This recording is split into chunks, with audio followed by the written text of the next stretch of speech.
Everything has a story. And that's what I like about jewelry. You remember where you bought something. You remember why you bought it, the emotion you had with it.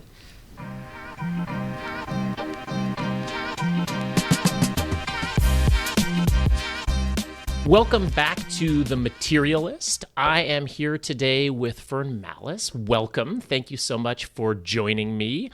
For our listeners, would you start by telling us who you are and what you do? Oh gosh, who am I? It's a deeply existential question. Sorry to start with the hard one. Yeah, that's the most difficult one. As you said, I'm Fern Mallis. Some people call me the godmother of fashion.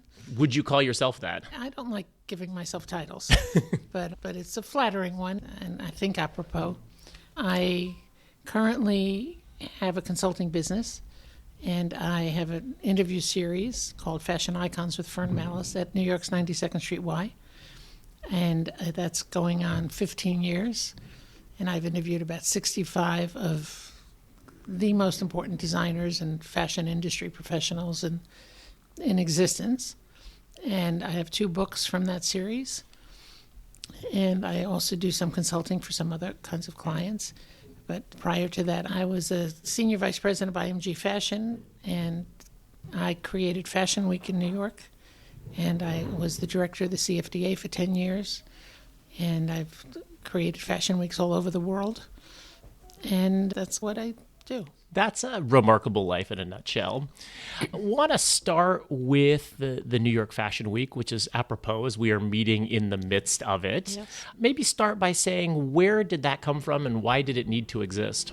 Fashion exists. It's a very big time in New York and in the world. It's a huge industry. And the fashion designers were always doing shows in New York. They were doing them all over in quiet little places in their showrooms and in buildings or clubs or galleries, but there was never anything organized about it. But it's how the industry, when it started, would get its messaging out to the buyers and the press about what they're doing, what their collections were. And it's a global phenomenon. I mean, Paris has been doing fashion weeks forever, and Milan and London, and New York was like the new kid on the block in a way. And when I joined the CFDA, actually 2 weeks before I took the position, I was hired but hadn't started. And this was back in 1991. So 1991, I can't remember the years anymore. Ish. Something like that. So I was hired to be the director of the CFDA, and I hadn't started yet, and it was Market Week or Fashion Week. And Michael Kors had a show in an empty loft space in Chelsea, in a raw concrete space, which designers love. But when they put the bass music on, it's pretty loud and things shake if they're not nailed down. And at that particular moment, the ceiling shook and plaster started to crumble on the runway onto the shoulders of Linda and Cindy and Naomi and the one-name supermodels that he always hired. Who don't generally take kindly to things falling on them. They get paid the big bucks. They brushed it off and kept walking. But there were 2 editors in the front row, Susie Menkes from the International Herald Tribune and Carrie Donovan from the New York Times. And when the plaster landed in their laps, they didn't take it very kindly, and they wrote the next day that we live for fashion, we don't want to die for it. And I don't think anybody in that room remembers what Michael showed that season. They were just looking for where the emergency exits were if it got any worse. And I said, I think my job description just changed. And that's how Fashion Week got to be organized. You found a problem that needed solving, or the problem found you. Interesting, that was the genesis of it, the need ultimately to keep the reporters safe. It was organized, modernized, centralized, so it made their lives much easier. We made shows affordable, so designers could, in fact, do shows. We always had a small venue for new young designers. Partially after we started, we also created a jewelry exhibitions and showcases for the accessory designers who were never featured on the runway. It was a full service representing the industry, and now it's completely gone. Now it's the 70 shows are in 70 different locations, from Brooklyn to Harlem to the Battery to almost the Bronx, and it's almost impossible to get around. Yeah. Give us a sense of the state of American fashion in 1991. how big a business was this? How much was it infiltrating the consciousness of consumers? And how has that changed over the last 3 or 4 decades? I think it was a fairly big business. People didn't carry on about it the same way that they do now. It was the beginning of people being on the internet and the beginning of designers even having email accounts. It was very early on before social media, but people were always wearing clothes. They were always going to stores. The department stores were the key players. There were all the magazines were where you got your information from. There was no such thing as an influencer or a blogger or a content creator, all these new categories of people. But people were always interested in clothing and wearing it. And that slowly changed and evolved as social media came into being, as cable TV came into being at that time. And there were all of a sudden 3 or 4 different 24-hour channels on entertainment and celebrities and fashion. They were covering fashion like crazy. Every young actress or anybody doing anything wanted to be at a fashion show because that's where there were hundreds of photographers. People were taking pictures. It became the epicenter media heartbeat of everything going on in the fashion industry and the entertainment industry and into the cultural phenomena of what fashion means. New York has an incredible garment center, fashion center, 7th Avenue. When we started the tents in Bryant Park, they were called 7th on 6th because it was 7th Avenue moving to 6th Avenue. And then that changed as sponsorships became more and more important and helped to fund the execution of the tents and helped put it all together. But the tents, when it got centralized and organized, solidified the American fashion industry on the global map because a lot of international editors would come quietly to a Calvin Klein show or to maybe a Donna Karan show, but they were not coming in mass. They didn't really know who all the designers in America were. And when we organized it, that changed. And we had press lists that were 2 inches thick before they were digitized. And there were editors coming from China and from Korea and from South America and from Africa, all over the world. Everybody was coming to New York. And the tents, for me, were the Ellis Island of fashion. If you wanted to do business in America in fashion, you came through the tents. And so it changed everything. The tired, huddled masses yearning to be well-clothed. If you were a fashion designer in the 70s or 80s, how did you get discovered? Where does a Calvin Klein come from? Where does a Ralph Lauren come from? Who are the arbiters of who becomes big during that time? I'd say it was some of the retailers, and it was the editors, the Vogues and Mademoiselles and Glamour, and then later in Style magazine and other magazines that came to be. That's how you got your news about fashion. If you were more savvy in the trade, it was Women's Wear Daily. It was the trade newspaper that was the Bible. And then that spawned off W magazine, which also helped to perpetrate that. It was the media. Now it's completely different now. And so if I am a young designer today who wants to build a business, where do I start? It's a really good question. You start by killing yourself and working your butt off and using every dime you could get from friends and family to build a business. It's not inexpensive to do that. And you start dressing friends and people who are like-minded, and you take lots and lots of pictures of them and you put them on your Instagram accounts and your TikTok accounts, and you hope that people start to notice it. You can call up retailers and buyers and hope that they will come. But now with Fashion Week, you do a show or you do a little presentation. I just came here from 2 young designers named Tanner Fletcher, and they're 2 of the most adorable young boys, and they just had a presentation in their studio space, which I can't say I happily enjoyed going to. It was a 3rd floor walk up, but that's what you have to do. But the ceiling held. The ceiling held, but that's what you have to do to see new talent. You walk up 3 flights of stairs somewhere. You go to some dive somewhere because somebody's doing something clever and original, and they are, and they're slowly growing their business. And my guess would be that getting you to come see the collection is a mark of achievement, but what are the next milestones in building a business for the two of them? Just getting orders out there. There's no more Barney's, which was the champion of new young designers, unfortunately, although the Barney's name exists within the Saks global empire now. As does every other name. Yeah. And there's no more Lord & Taylor. There's no more, lots of stores. It's all different. So they just have to keep plugging along, and people start to notice it and talk about it. And a lot of it is online, getting onto the net-a-porters and Moda Operandi and those kind of big websites, e-commerce sites, and doing their own e-commerce. Anybody is doing it on their own. And they're finding out where to manufacture and finding out who's doing the shipping and the delivering and the returns.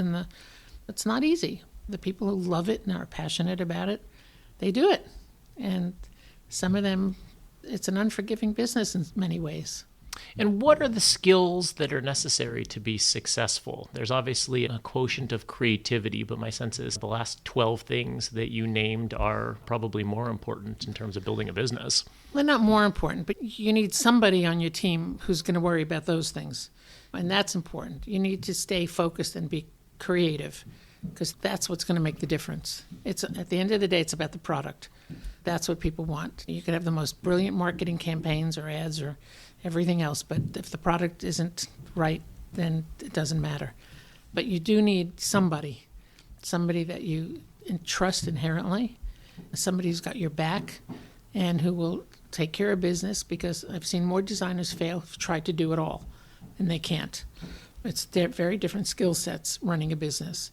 Understanding a spreadsheet and how much you can make that. How much does it cost to make it? How much time is spent with people sewing that?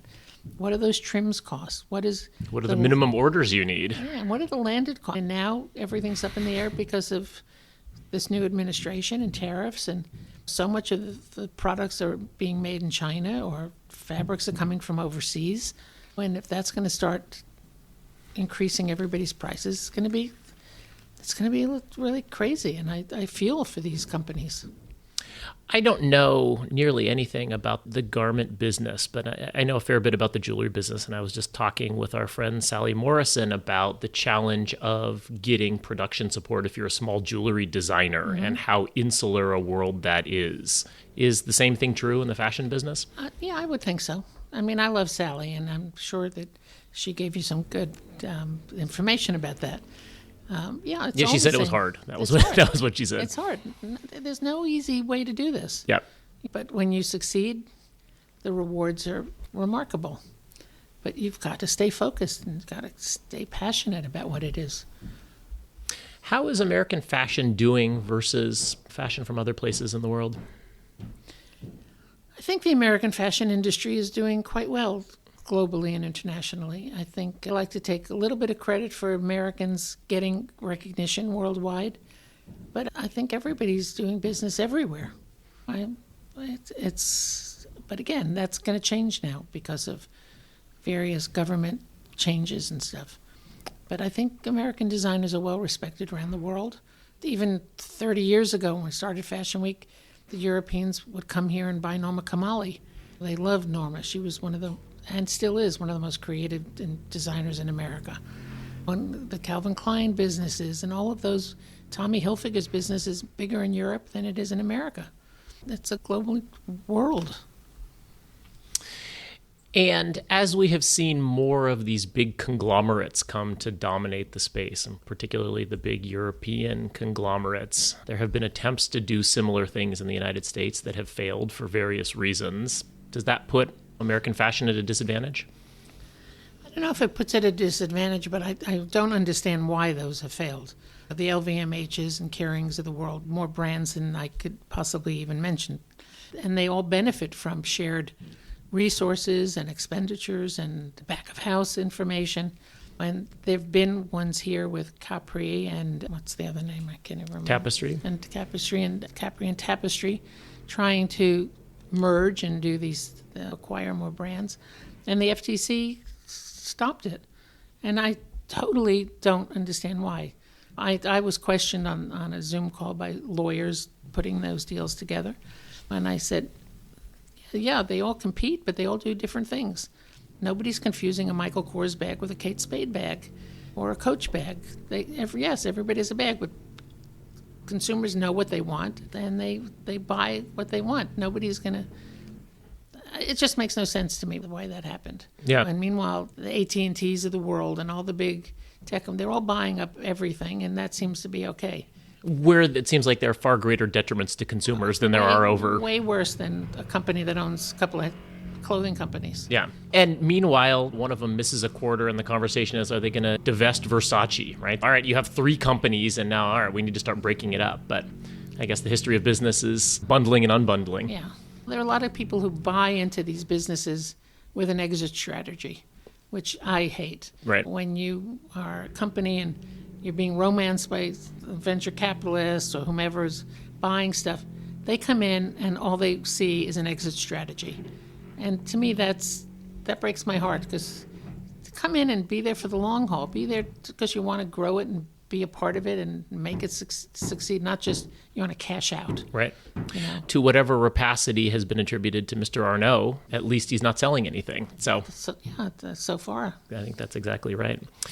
One of my founding hypotheses in starting At Present was a belief that consumers wanted things that were unique, that people, and particularly the most sophisticated consumers, were tired of the sea of sameness.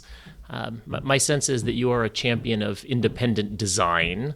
I don't know if I got that wrong. It seems like over the last 5 years, there has been more returns to scale and consumer demand moving away from independence. Is that right? Am I looking at that wrong? I think there's a lot of independent designers.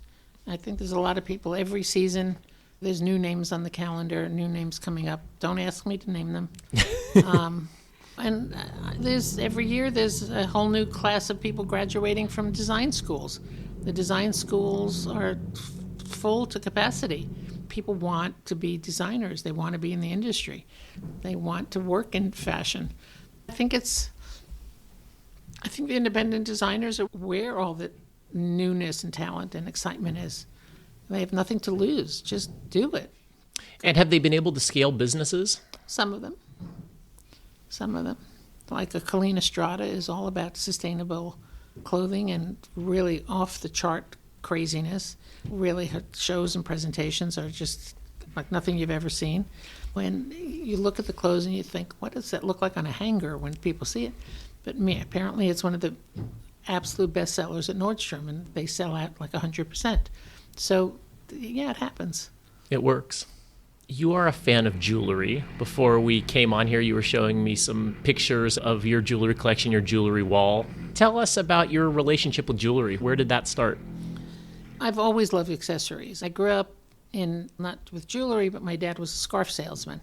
I always had lots of scarves and accessorized. You were born on 7th Avenue. In Brooklyn, but yeah, not too far from 7th Avenue. And I've always loved jewelry. And when I was a guest editor and then a junior editor at Mademoiselle magazine after college, there was a makeup artist who was a good friend named Vincent Nasso, who's died of AIDS a long time ago. And he used to call me Tina Trinket. I always had lots of necklaces on and lots of jewelry. In fact, when I go, which I'm going to tonight, to the 92nd Street Y for my series, Walter, who does the sound and wires me up for mics me, he just cracks up every time I come in. He goes, "Oh no, what are you wearing now?" Because if I move, the jewelry makes noise and everything. And he's figured out how to always get around my jewelry collections. But you just do it to taunt Walter. I do it to torment him, exactly. But I've always loved it. My mother always had some beautiful jewelry. And me and my sisters, I think I probably more than my older sister is an architect. My younger sister, Joanne, loved jewelry also, and rings and bags and lots of jewelry. But I've always loved it, and I've collected a lot of it, and I own way more than I can ever wear.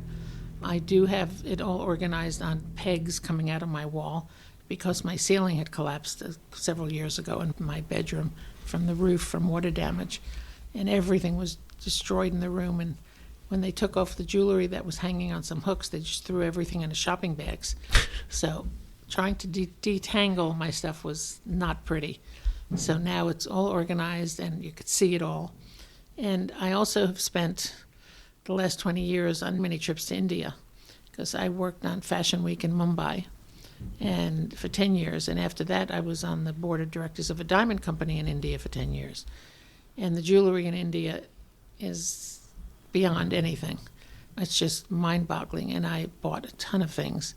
And I also had a collection that called Fern Finds that was on QVC and then HSN. And it was all based on the things I'd buy in India, and we'd play with it, knock it off a little bit. And be inspired by it. Yeah, and be inspired by it, exactly. So for me, a little bit of the Iris Apfel world of more is more, less is a bore, which was one of her quotes. And in fact, I just did the introduction to her auction at Christie's the other night. I did the opening remarks. And I love it. I have buckets of bangle bracelets and walls of chains, and I always have multiple bracelets on my wrist. And almost everything has a story. And that's what I like about jewelry. You remember where you bought something. You remember why you bought it, the emotion you had with it. In fact, last night at, 1 o'clock in the morning, I was WhatsApping with my friends at Popley, this shop in Mumbai, because I brought back a necklace for a friend, and she asked me to buy her a statement necklace, which I did, and it was not inexpensive. And then I wore it. I haven't seen her, so I wore it the other night. I got so many compliments. I wrote to him, I said, I don't think I'm going to give it to her. And you might need to send another one. And that's exactly what happened. He said, no, give it to her. And he wrote back, and he said, I have another one like it. And he sent me a picture, like at 2 o'clock in the morning, and there I am getting my credit card out and sending back a form to have him send me another necklace. But that's what I do. And I know we've talked to my niece, Victoria Lampley, who has the Stacks, and she created a business because it was about the love and attention and the meaningfulness of the jewelry that was her mother's, who was my sister who passed away. Then wearing that jewelry close to your body and touching things that were your mom's or had meaning is very meaningful. And so she's created an entire business based on that premise of how important jewelry is for our well-being and our memories, and everything has a story. I also performed for 1 month when I left IMG in Love, Loss, and What I Wore, which is a play by Eileen Beckerman, and it's all about how everything you wear has a story. Oh, that's the dress I wore when I met Johnny, and that's what I wore when I went to my mother's funeral, and that necklace was given to me on that occasion, and everything has a story. So you were talking about this necklace that you were wearing that you bought. It's twin last night. You have 2 or 3 pieces of jewelry. What is the inspiration when, all right, I need to add the next piece? What gets you? It's color, shape, it's you just see something and it just talks to you. Yeah. And I layer the things a lot. 2 necklaces are better than 1. I don't have any formula. I can't walk by a store and not look in. I'm an Olympic shopper. When I travel, people who travel with me are always on the way to something. No, slow down. I have to look in that store. No, I have to look at that. There's always, dare me. I will find something to buy everywhere. What's the strangest place you found something wonderful? Maybe I find things at airports when I have time. Nashville Airport, I buy honey, and I buy a great T-shirt, and I buy stuff for my nieces and nephews, and I buy food items. I like buying things. Yeah. Airports have great gift shops. I'm always annoyed when I'm taking a big trips because there's great New York stuff at the airports, and I'm going on my way out of the country. I'm not going to stop and buy a New York T-shirt to to schlep around for 3 weeks. Yeah, and I don't see the same quality of stores sometimes on the avenues. Tell us about some of the things you're wearing today. I'm wearing my watch that I've been wearing since about 25, 30 years now. That this was a gift for my 50th birthday from my sister and her husband. This is the Bulgari nice chronograph. Bulgari, it looks like. Bulgari watch, and I change the watch bands every so often, and I love the yellow one that I have now. This little gold thing is literally from some on-site thing that just kept another Instagram purchase at night from Karma Jewelry or something. And this arm is some other bracelets, and A little one from India with all the different gemstones from Popley. This one from an event this summer that I went to for Reed Krakoff with his new business for John Hardy. And these gold bracelets are from a friend in Dallas. And this is also from one of the Popley stores in India. And that's that. My rings are... The lips are great. One of my favorite designers is Solange Azaguri Partridge out of London. She used to have a store on the corner by my house on Madison Avenue. And sadly, it's problematic pass. gone. Yeah. And this is hers, and the ring underneath is hers. It says Goddess. And that was a gift from my niece. And on this hand, my Aries ram's head ring is also Solange. And I love that because I'm an Aries. And underneath it is a fern ring. That's hers. And then the uncut diamonds from India. There's a gold band from my friend Robin Jacobson, who passed away 30 years ago from AIDS, who was one of my best friends. One of these rings on my pinky is from a trip to Bahia in Brazil and different places that I've bought different little diamonds. You can barely see them. And this ring, I get a kick out of my pinky ring because I found this on the street. It was an earring. And it was just one earring on the street late at night. There was nobody around to even say, oh, wait, did you just drop an earring? So I picked it up, and it's all diamonds. And I have a friend who was in the jewelry business, Mickey Atea, and she was the president of Angela Cummings, and I have lots of Angela Cummings jewelry through her. And she had it made into a ring for me. Love it. And how many of these pieces do you wear every day, and how many of them are Monday exclusives? What's on my hands? It's constant. Obviously the bracelets change and the necklaces change. And this necklace is from a Danish designer, Monet's, who I have lots of her stuff. Donna used to accessorize with lots of her accessories too. They're all like bone and natural things, and I love her things. I have a friend who's a wonderful collector of beautiful jewelry who says every day I wake up and I look at my jewelry box and I decide, who do I want to be today? Does that resonate with you? No? I'm me every day, and the jewelry doesn't change who I am. It just embellishes it. And do you think about it alongside what you're going to wear, or these things all just happen organically? I don't think the jewelry determines the look. I mean, I do try to think before I go to sleep at night what I'm going to wear in the morning, so it just saves a little time. And inevitably, I have something that goes with it. I mean, I have jewelry that'll match anything in my closet. I believe that. Are there, we talked about new designers or people who deserve more attention, are there people either in the fashion world or the jewelry world who you admire, who you think deserve more attention? I love what Alexis Bittar is doing now. I think he's really talented and he's a good guy. And I love his marketing, his advertising. He's got this like a script going with this woman and all these stories on Instagram and little theatrical kinds of occurrences, and it's just very amusing to watch it, and I love that he's doing that. There's a couple of other people I'm trying to think.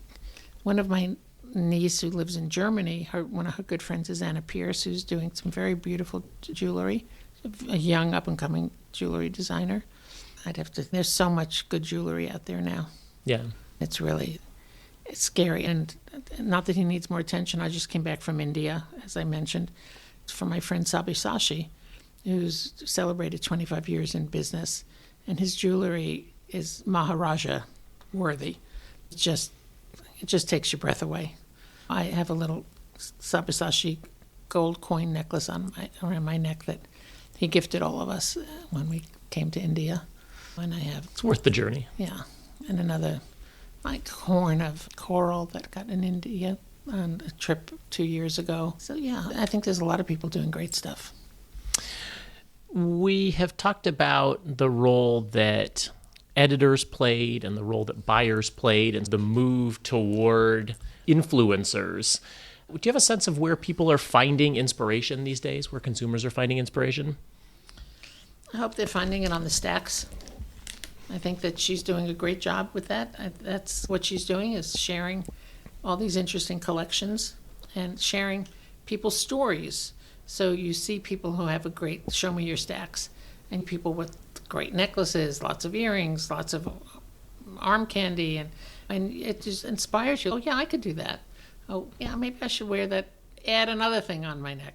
It gives you the courage to experiment a little bit more. Yeah. And if people want to find you, do you have a social media presence? I do, at Fern Mallis on Instagram, and I guess that's where you find everything on Instagram. I don't know, I've close to 80,000 followers, I think, something like that. Close to 100,000. Fern Mallis, thank you so much. That's a wrap on this episode of The Materialist. A huge thank you to Fern Mallis for sharing her incredible journey, from shaping New York Fashion Week to championing independent designers and curating a jewelry collection with stories as rich as the pieces themselves. If you love this conversation, be sure to subscribe, leave a review, and share it with someone who appreciates the artistry behind what we wear. You can follow Fern on Instagram at Fern Mallis and check out her fashion icon series at the 92nd Street Y. And if you're craving more stories about the objects we bring into our lives, head over to The Materialist on Substack for deeper dives, behind-the-scenes insights, and exclusive content. Until then, The Materialist is a presentation of At Present, matchmaker to extraordinary jewelry.